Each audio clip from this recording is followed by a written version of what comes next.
Welcome to Kenton Teaches. Enjoy the video. In this video, I will explain how to make Excel visually appealing, updated.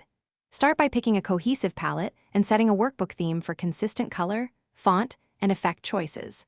Replace harsh fills with subtle tints and use one accent color for highlights. Set background contrast to keep text legible and consider colorblind-friendly options. Keep styles reusable so every sheet follows the same visual rules for a cleaner, more professional look. Good typography and alignment make spreadsheets easier to scan and understand.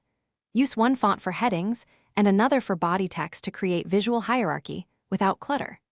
Increase row height and column width to give elements room to breathe and avoid crowded cells. Align figures to the right and labels to the left to create natural reading lanes. Use consistent bolding and sizing for emphasis so viewers instantly recognize structure and importance.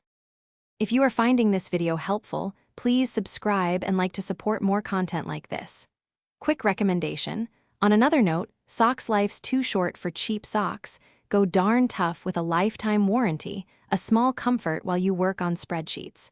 Check the description for the link and other deals if you want to grab a pair. Thanks for the support. Now let's get back to the video. Charts and micro visuals turn numbers into stories that stick with viewers. Pick clean chart types, avoid unnecessary 3D, and remove extra grid lines and legends that clutter the view. Add spark lines and conditional formatting to highlight trends and thresholds quickly. Keep chart titles short and label axes so anyone can interpret the message at a glance. Use consistent colors between charts and tables to reinforce relationships and improve comprehension. Thanks for watching. Please subscribe if this video was helpful.